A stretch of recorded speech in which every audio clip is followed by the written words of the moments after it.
Everyone, welcome to my channel. हम lecturer cadre commerce की preparation में आज लेके आए अपना 29th पार्ट एमसीक्यूज का 20 क्वेश्चंस हम डिस्कस करेंगे। तो स्टार्ट करते हैं अपना टॉपिक। फर्स्ट क्वेश्चन है gross profit is A option cost of goods sold plus opening stock, B option excess of sales over cost of goods sold, C option sales minus purchases, D option net profit fewer expenses of the period. देखो, gross profit हमारा show कहाँ पे होता है? हमारा show होता है ये ट्रेडिंग अकाउंट में। तो ट्रेडिंग अकाउंट में हम क्या करते हैं? COGS को माइनस करते हैं सेल में, तो हमारा जीपी आ जाता है, सेल्स माइनस COGS। ये फॉर्मूला होता है ग्रॉस प्रॉफिट का। तो our correct option is B, excess of sales over cost of goods sold. Second question है which of these best explain the fixed asset. अब फिक्स्ड एसेट को कौन से अच्छे से एक्सप्लेन कर रहा है? Are about to be used in the business, are expensive item bought for the business, are items which will not wear out quickly, are of long life, are not purchase specifically for resale. अब क्या सबसे अच्छा fit हो रहा है? देखो, last वाला जो पॉइंट है आर ऑफ लॉन्ग लाइफ होते हैं, हम ये पर्पस के लिए नहीं उसको परचेज करते कि हम रीसेल करें, हम उसको तब भी परचेज करते हैं कि हमें अपने बिजनेस में जरूरत है, अपना बिजनेस रन करने के लिए जो जरूरत होती है फिक्स्ड एसेट्स की, तब हम उसको परचेज करते हैं। So D option is correct, are of long life are not purchase specifically for resale. Third question, suppliers personal account are the seen in A sales ledger, B nominal ledger, C purchase ledger, D general ledger।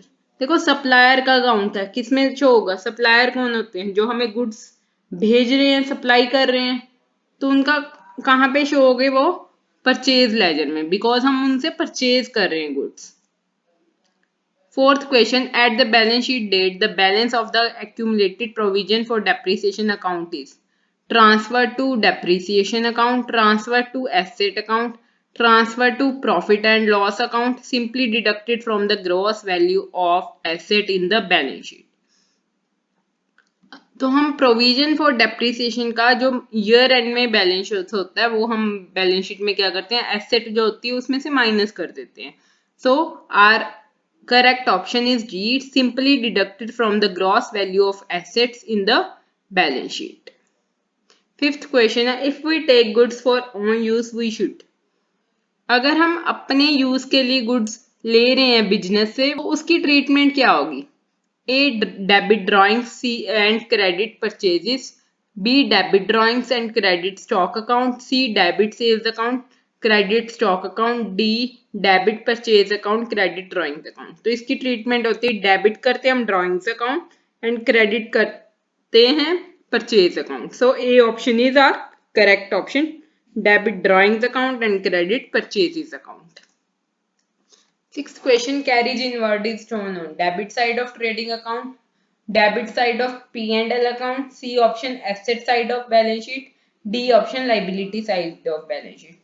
देखो, carriage inward क्या होता है? हमारी purchase जो carriage लगती है वो हमारा शो करते हैं अपने ट्रेडिंग अकाउंट में। So A option is correct, debit side of trading account. Seventh question है return outward is deducted from sale, net profit, capital, purchases. तो रिटर्न आउटवर्ड हम कहाँ से डिडक्ट करेंगे? Return outward means it will be purchases returns. So इसको हम deduct करेंगे purchases में से। So D option is our correct option. Eighth question है an example of fictitious asset is patent right, preliminary expenses, furniture, investment. देखो, हमारे fictitious asset होते हैं जब हम कंपनी फॉर्म करते हैं, तब जब कोई खर्चे किए होते हैं तो वो होते हैं हमारे preliminary expenses is the example of this kind of asset. Ninth question है an example of intangible asset is machinery, prepaid insurance, mine, copyrights. Intangible asset का एग्जांपल क्या होगा? मशीनरी हमारी क्या है? फिक्स्ड एसेट, टेंजिबल है। प्रीपेड इंश्योरेंस करंट एसेट्स है, my intangible fixed asset है, but copyright is an intangible asset. So D option is our correct option. 10th question, outstanding rent is a representative personal account, real account, C nominal account, D personal account.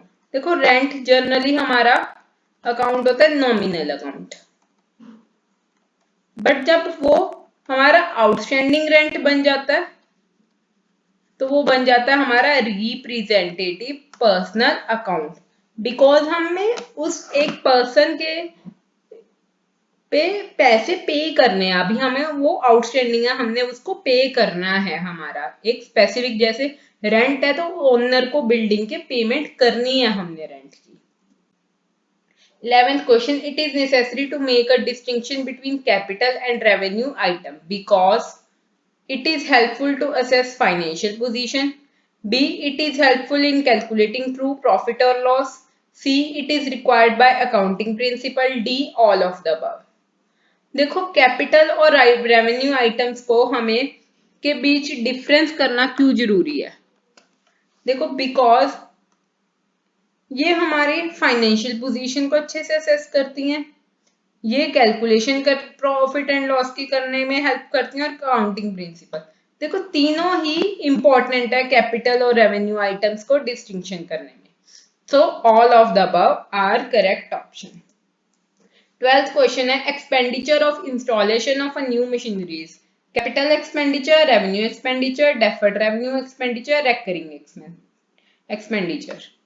देखो हमारा जो expenditure on installation of machinery है, जो भी जब हम machinery install करते हैं तब जो भी खर्चे होते हैं तब वो is regarded as a capital expenditure. So it is a capital expenditure. इसके बाद के जो खर्चे होंगे वो हमारे रेवेन्यू एक्सपेंडिचर होंगे. जो मशीनरी से रिलेटेड में भी रिपेयर हो, 2 साल बाद करवाई हो, 6 महीने बाद, वो हमारा रेवेन्यू एक्सपेंडिचर बनेगा.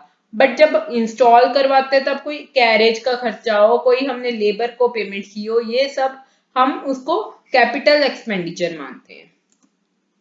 13th क्वेश्चन है heavy advertisement expenditure is an example of revenue expenditure, capital expenditure, deferred revenue expenditure, D all of the above. देखो एडवर्टाइजमेंट पे कोई खर्चा ज्यादा किया है, अब वो क्या होगा, उसका बेनिफिट हमें कब मिलेगा, कमिंग ईयर्स में 2-3 ईयर्स उसका बेनिफिट लॉन्ग टाइम तक हमें मिलेगा. तो ये हमारा डेफर्ड रेवेन्यू एक्सपेंडिचर है. So C option is correct. Heavy expenditure, heavy advertisement expenditure is the example of the deferred revenue expenditure. 14th question है which of the following is not a revenue receipt. A, discount received, B, sales made, C, sales of plant, D, commission. देखो जो sales of plant है, ये plant की cell की है, तो this is kind of a capital receipt. तो हमारा करेक्ट ऑप्शन होगा C, sales of plant, that is not a revenue receipt. 15th question है long term asset having no physical existence but possessing a value are called. देखो जिस asset की कोई physically existence नहीं है बट वो value रखती हैं, जैसे कॉपीराइट, पेटेंट्स, तो हम उसको क्या कहते हैं, हम उसको कहते हैं इंटेंजिबल एसेट. 16th क्वेश्चन है accounting standard in India are issued by A, ICAI, B, BMCC, C, IT, D, IMAI. Accounting standard India में इशू किए थे by ICAI, that is institute of chartered accountants of India. 17th question है accounting standards are beneficial not only to the business enterprises but also to the dash as well. Accounting standard किन किन के लिए beneficial है, हमारी business enterprise के अलावा auditor और अकाउंटेंट्स को भी बेनिफिशियल है, बिकॉज अकाउंटेंट्स को पता है कि कौन से अकाउंटिंग स्टैंडर्ड फॉलो करने जब हमने अकाउंट्स बनाने प्रिपेयर करने हैं, और ऑडिटर को पता है जब वो ऑडिट करेगा तो कौन से अकाउंटिंग स्टैंडर्ड फॉलो हुए हैं उसके अकॉर्डिंग वो ऑडिट करेगा. तो एक यूनिफॉर्मिटी बन जाती है हमारे जब हम एक अकाउंटिंग स्टैंडर्ड फॉलो करते हैं कि कंपनी की एक ट्रू एंड फेयर व्यू हमें पता चलता है फाइनेंशियल पोजीशन का। 18th क्वेश्चन है, which one of the following is the product cost? A salesman commission, administrative staff salary, interest on bank loan, indirect material.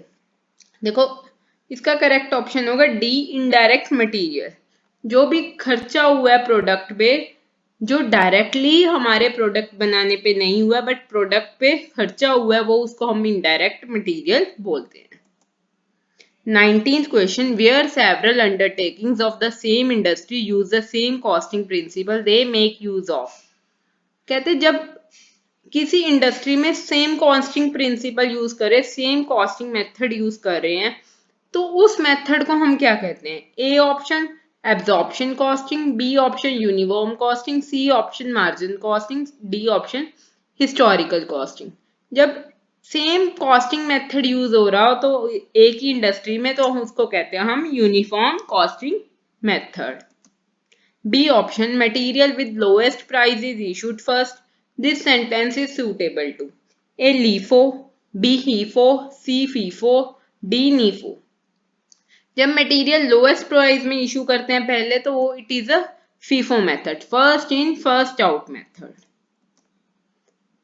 21 question है, when an employee is given wages according to the units he produce then dash is given to him. देखो जब हम किसी employ को जब wages labour को देते हैं, अगर उसके यूनिट जितने प्रोड्यूस किया उसके अकॉर्डिंग दे, तो उसको हम क्या कहेंगे? A option time card, B option piece work card, C option job card, D option both piece card and job card. बहुत सिंपल आंसर है, पर वो आप मेरे को बताओगे कमेंट करके। तो यहाँ पे आप कमेंट करना कि इसका आंसर क्या आएगा। यहाँ तक वीडियो देखने के लिए very very thank you. Please like and share the video. Don't forget to subscribe my channel for the new updates, new topic आपके लिए ले। बाय।